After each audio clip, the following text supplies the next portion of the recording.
Hi guys, the Jazzy Nerd here, and welcome back to another episode of Harry Potter and the Chamber of Secrets as Harry randomly runs in circles. In the last episode, we played Quidditch. And I didn't enjoy it very much, because I'm no good at it. Yay. Anyway, in this episode, we're going to go to Charms and learn another spell. But first, I wanted to talk about something. So lately, I've been watching, for some reason there's always an extra bean here. I don't know why. I've been watching just some random videos. Like, for example, one of the things I watched this morning was the 20 funniest wrong number texts. And that got me to thinking that I've actually had some really funny wrong number things happen to me in my life. So I just wanted to share a couple of them before we go to Charms. So first, well, I mean, a lot of the times when I text back and forth with Mitch or Marshall or, well, pretty much just them, I get into little issues with the wrong number. For example, when Marshall first gave me Mitch's number, he gave me the wrong number, which created a very awkward moment with me texting some random guy and saying, "Hey, Marshall gave me your number." And then there was the time I was trying to text Mitch for PC troubleshooting help and accidentally texted Marshall instead, who knows nothing about PCs. He's a Mac guy. And there was one more. Wasn't there? Oh! And then there was the one that happened just a few days ago, and we got a wrong number thing from a lady who only spoke Spanish. Fortunately, I've taken Spanish for 8 years, and I was able to say, "Ma'am, you have the wrong number," in a way she could understand. So, okay, so my other three are actually really, really crazy.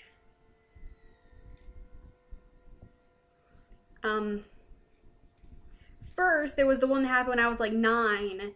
We got a call from someone who apparently thought we were Pizza Hut and tried to order a large pepperoni pizza with breadsticks.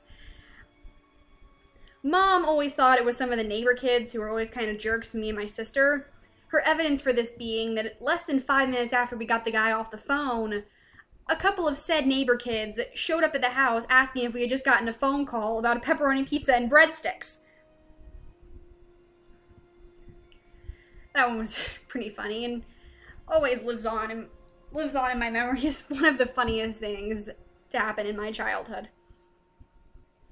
And then the last two I have are technically Mom's stories, not my stories, but they're family favorites and they're some of the best wrong number stories I've ever heard.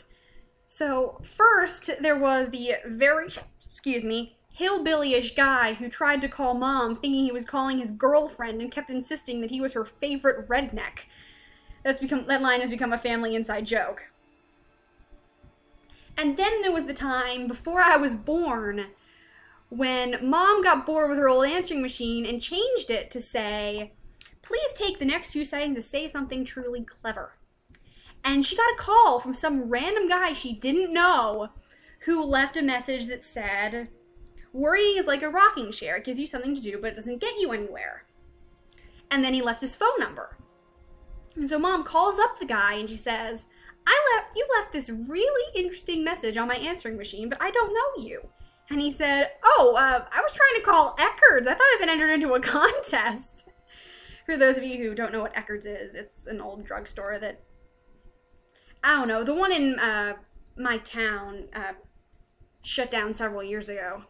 Anyway, now that oh, by the way, yeah, I decided I'm gonna start, like, having themed episodes.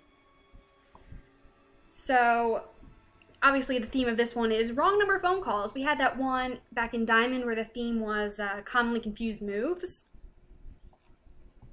And so the theme of this episode is wrong number phone calls. Leave your best wrong number moments in the comments. And now we're going to go watch this cutscene. Welcome to Charms class. Today we shall be learning the Scourge charm. Yes, Miss Granger? I was just wondering if you could tell us something about the Chamber of Secrets. I deal with charms, Miss Granger, not myths and legends. Please, Professor, we all want to hear. Oh, very well. There were 4 founders of Hogwarts: Godric Gryffindor, Salazar Slytherin, Helga Hufflepuff, and Rowena Ravenclaw. Slytherin wanted to admit only the wizard-born students to Hogwarts. The other founders refused, and as a result, Slytherin left the school. Yes, Miss Granger? He built a secret chamber in the castle of which the other founders knew nothing. If she knows, why does she have to ask? The legend states that one Baffling. Slytherin's true heir will return to open the chamber. Oh my gosh, I wish I could use face cam on these videos. It would make it so much funnier if you could see my hand gestures, because my family's from Italy. I talk with my hands all the time. And I wish I could show you what I'm doing while I talk, because it would just make it so much more fun to watch. But that was one of the rules Mom made me agree to before she would support me doing LPs. No showing my face. She's paranoid. The wand is about to move its way around the symbol. At the exact point when the wand passes over the arrows, you'll need to hit the corresponding arrow key. This exercise has 3 levels. In each level, you must successfully hit all of the arrows in sequence. Ready to try? Round 1, go. This was actually the first spell learning mini game that I was able to get all of the arrows correctly. This one is not very hard. And I always love this color. That the color that symbol is. Round 2, go.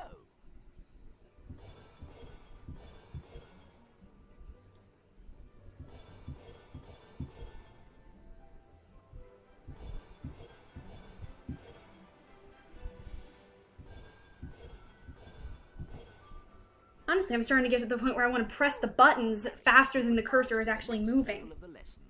10 points to Gryffindor. Round 3, go.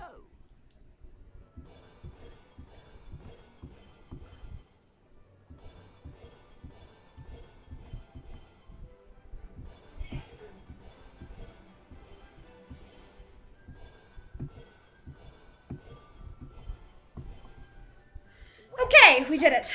Completed all of the necessary exercises. I just started with the cat. She's in my room with me. Well done, Mr. Potter. You've successfully learned Scourge. Now it's time for you to test your newly learned knowledge in the Scourge Spell Challenge.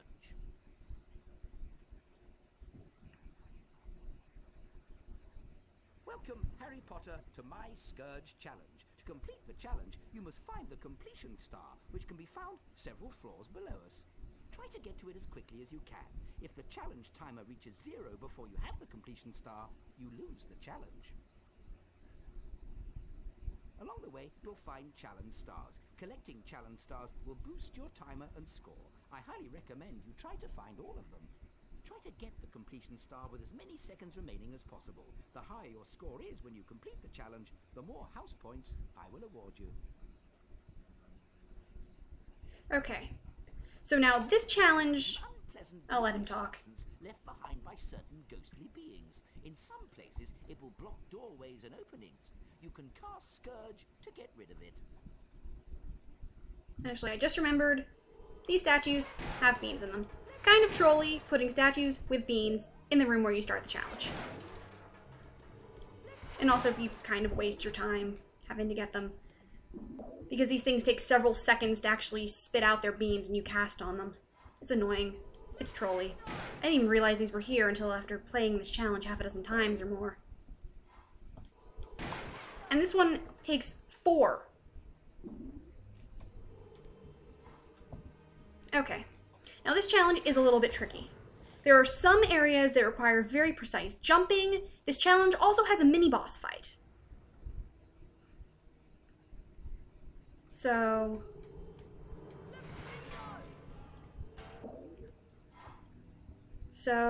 it does get tricky. And there is one NPC student who actually says, Scourge to free items that have been trapped by ectoplasm.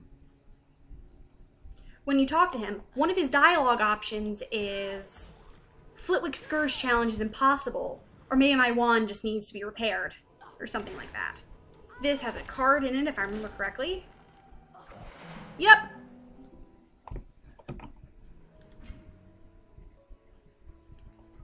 Bridget Wenlock, famous arithmancer, first to establish the magical properties of the number 7.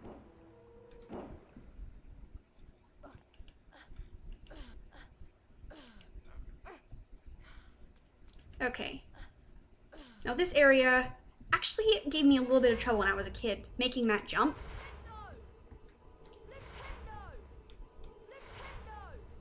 Okay, so now it's down. But you see those little columns that come up there? If you do it right, come on, work with me here.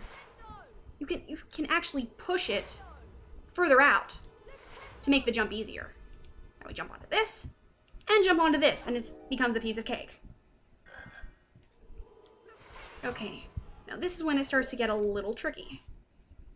Save here. And then Takes away some of your stamina. The longer you're in contact with ectoplasm, the more stamina. there are a lot of fire crabs in this area that you cannot actually put anywhere. That has beans in it.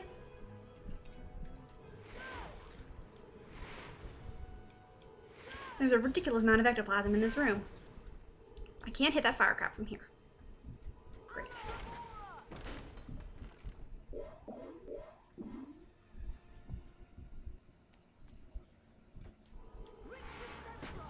Cast on this guy. I really don't need this chocolate frog, but I want to grab it so it doesn't get in my way. Cast on this guy, and this guy, and this guy, and that guy. Grab these beans, grab this, and then just to make sure. And here we have our mini boss fight with kind of a great cutscene. Well, if it isn't Spotty Quotty Snotty Potty Water, I like your name. It rhymes with so many insulting things.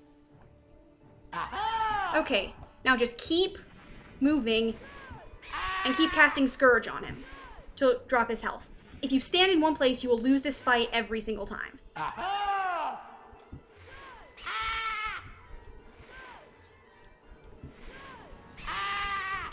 It took me a long time to figure out that simple little detail that all you have to do is keep moving, and you will beat him every single time. And then he runs off. He's a piece of cake to beat.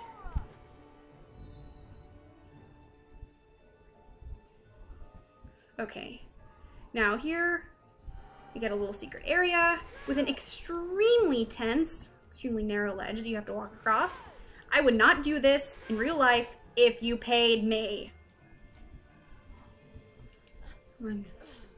I am not a huge fan of heights. I'm really not. I was at summer camp one year and we went rock climbing and I froze up at the top of the mountain, and the guy who was basically our guide had to climb up and pretty much carry me down the mountain. One of my more embarrassing moments. Okay, now this room is a bit of a puzzle. First you cast on that, then you want to cast on the witch statue just to get some beans, and also they pop out of the air above her head, which is kind of odd.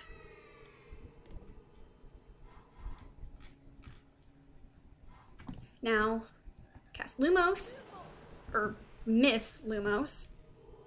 Cast Lumos. Get a short cutscene. Kind of an unnecessary short cutscene.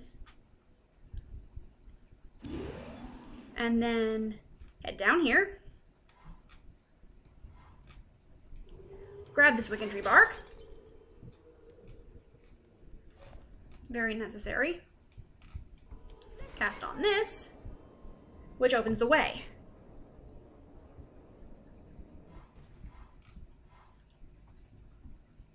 Grab another completely unnecessary chocolate frog.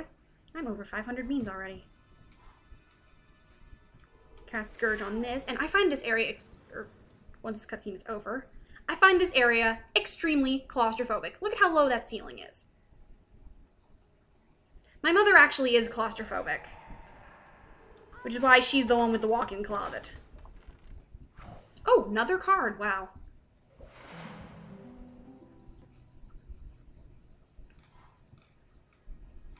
Oops, fire crab, wow. Good thing they always take a couple seconds to aggro. We can head back. Is there anything else in this room? Okay, there's not. I had a weird feeling that there was. Jump down the stairs just to save a little bit of time. And grab this.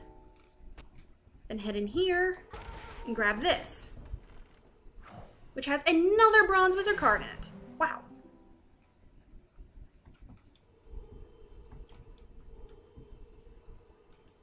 Grab the chocolate frog first, and then the save book. And I don't end this here. Oh, we gotta check those last two cards I didn't even look at. Greta Catchlove, author of Charm Your Own Cheese. Flavius Belby, only wizard ever to survive a Lethifold attack. Lethifolds are terrifying. I'm not going to explain what they are, but if you want to know, go look online for a copy of Fantastic Beasts and where to find them. There is a very in-depth description. It's like a supplemental book. It's supposedly one of Harry and Ron's textbooks. And there's a very in-depth description of what a Lethifold is, and they're terrifying. Anyway, I'm gonna end this off here. I think we've been recording for a fair amount of time, and I spent a lot of time sharing random stories at the beginning of this episode. So I'm going to end this one here. Tomorrow we will finish up this challenge. I will see you guys then. Stay jazzy. Subscribe to my channel.